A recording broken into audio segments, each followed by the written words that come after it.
On everyone's list of favorite Sega games, you'll hear things like Comic Zone, Sonic, Toe Jam and Earl, and Earthworm Jim. But as a kid growing up, I must have had like 50 Sega games, and 90% of the people I would tell about them have never heard of them. These games went unnoticed by many, but were incredibly fun nonetheless. With that in mind, and in spite of the fact that I may end up sounding like a gaming hipster,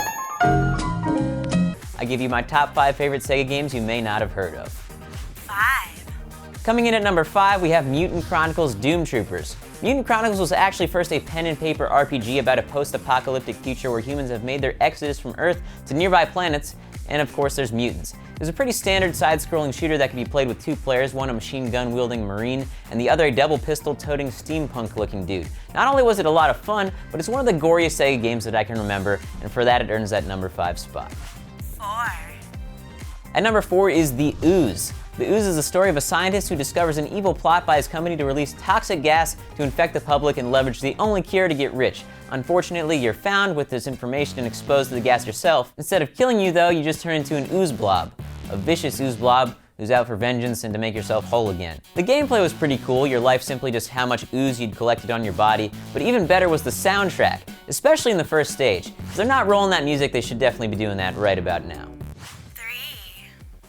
Earning the honor of the number 3 spot on my list is Decap Attack. Decap Attack was actually based on a Japanese game called Magical Hat Flying Turbo Adventure, and I'm not quite sure what that has to do with you being a mummy that's summoned to stop an evil demon army and eventually try to become human, but that was the name of the game in Japan for some reason. In Decap Attack, you killed enemies by jumping on them, throwing your skull at them if you had one, or punching them with your eyeballs. It was a whole lot of fun. You could also collect various potions that would give you different bonuses. I mostly have fond memories of it though because it was the first game that I had ever beaten on my own without using any cheat codes.